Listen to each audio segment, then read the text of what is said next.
তো hello everyone, আজকে চলে যাচ্ছি তাজমহল দেখতে। না না, দিল্লির তাজমহল নয়, পানপুর মানে আমাদের কাছাকাছি কাকিনাড়াতে পানপুরে প্যান্ডেল হয়েছে তাজমহল, তাই জন্য ওটা তো দেখতে যেতেই হবে। আমি দিল্লির তাজমহল দেখিনি, কিন্তু প্যান্ডেলটাই দেখিনি। আর পাড়াতে এত সুন্দর মানে লাইটিং হয়েছে, সেখানে একটু ভিডিও না করলে হয়, তাই জন্য ভিডিও করে নিই। তারপরেই উঠে গেলাম অটোয়, কারণ অনেকটা দূর আমাদের বাড়ি থেকে স্টেশন।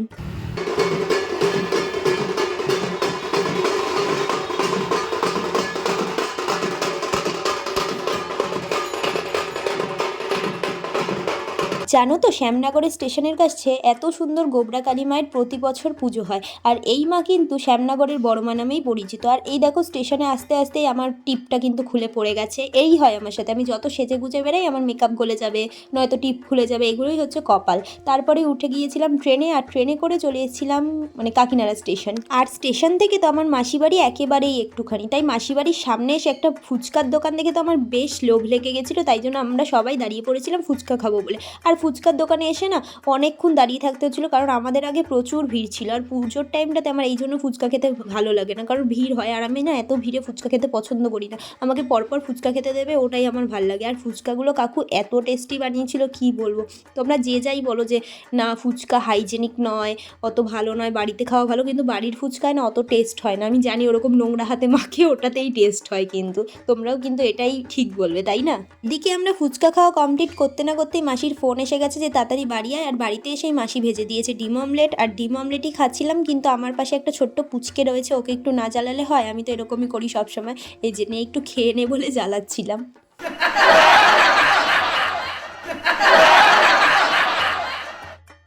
মাসির বাড়িতে খাওয়া দাওয়া বিশ্রাম সবটাই কমপ্লিট করে আমরা বেরিয়ে পড়েছিলাম তাজমহল দেখতে যাব বলে। কিন্তু তাজমহলে ঢোকার আগে অনেকগুলো ছোট ছোট তারামায়ের পুজো হয়েছিল, সেগুলোই দেখছিলাম, বেশ ভালো লাগছিল। আর এই দেখো, যে টিপটা দেখছো সেটা কিন্তু আমি দোকান থেকে কিনে পড়েছি, ভাবতে পারছো, কারণ টিপ ছাড়া না মুখটা আমার ঠিক ভালো লাগে না। আর রাস্তায় এত সুন্দর লাইটিং ছিল, মুখটা তো বেশ ভালো গ্লো করছিল।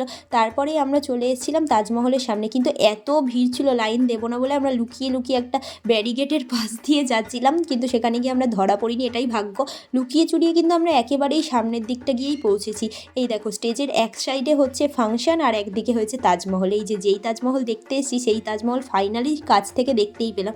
আর আমরা যদি লাইন দিতাম না, মানে চুরিটা না করে ঢুকতাম, তাহলে আমাদের প্রায় 1.5 ঘন্টা লাইন দিতে হতো। দেখো পিছনে কত ভিড়, আর আমরা তো লুকিয়ে লুকিয়ে মাঠের পাশ দিয়ে ঢুকে গেছি, তাই জন্য আমাদের একেবারেই কম লাইন দিতে হচ্ছে। চলো, ফাইনালি আমাদের এত সবুরের ফল, এত পোকার কামড় টামড় খেয়ে, তার মধ্যে দিয়ে মানে ব্যারিকেড ভেঙে লোকের কথা শুনে ঢুকে আমরা ফাইনালি তাজমহল দেখেছি। কিন্তু তাজমহলের মধ্যেও তো দাঁড়ানোর একটুও সুযোগই পাইনি, কারণ ভলেন্টিয়াররা ভাগিয়ে দিয়েছে যে যাও যাও তাড়াতাড়ি, কারণ টাইমই নেই। আর প্রচুর লোক হয়ে গিয়েছিল, জানো তো, আমাদের এই এলাকাটার মধ্যে এই প্যান্ডেলটা দারুণ হয়, যেই কারণে এই প্যান্ডেলে তো প্রচণ্ড ভিড় হয়। আর ভেতরে যেমন মা সুন্দর হয়েছিল, তেমনই প্যান্ডেল সুন্দর হয়েছিল। তারপরেই তো প্যান্ডেল দেখার এত লাইন, এত ভিড় ঠেলে জাস্ট 2 সেকেন্ডে প্যান্ডেল দেখা কমপ্লিট করলাম, তারপরেই বের করে দিয়েছিল। আর বাইরে বেরিয়ে এত বড় মেলা, যে মেলায় এত লোকের সমাগম, আমরা তো জাস্ট হারিয়েই যাচ্ছিলাম। এদিকে আমি একটু মাকে চিজ করা শেখাচ্ছিলাম, তারপরে এত দোকান পাশার বসেছিল, আমি মায়ের কাছে বায়না করছিলাম যে আমাকেও কিছু কিনে দাও। কিন্তু লাস্টলি আমার সব বাচ্চা কাচ্চাদের জিনিসপত্রই পছন্দ হচ্ছিল। ভিড় ঠেলে দোকানে যাবো না ভিডিও করব, কোনোটাই বুঝে পাচ্ছিলাম না।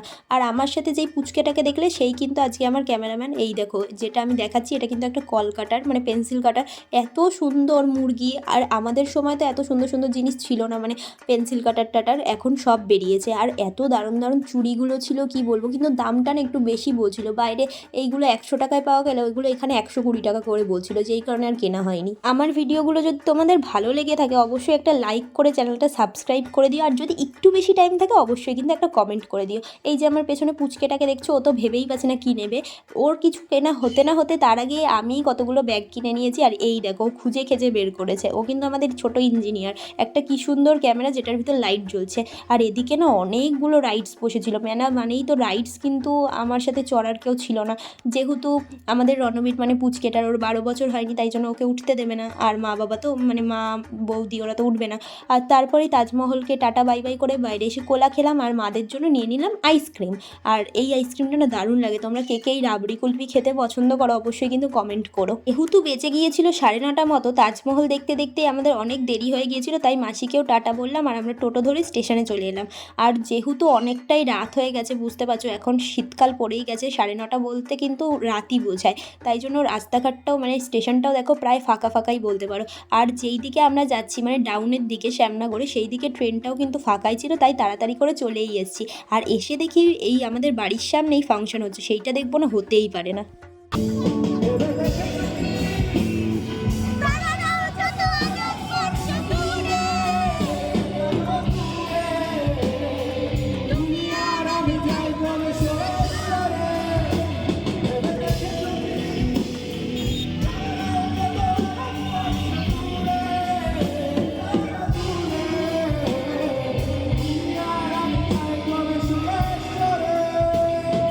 তখন প্রোগ্রামে গান টান শুনে তারপরে পাড়ার সামনে এসে খিচুড়ি পেয়ে গেছি। খিচুড়ির জন্য শ্যামনগরে লাইন দিচ্ছিলাম, কিন্তু মানে অনেক লাইন ছিল বলে চলে এসেছি।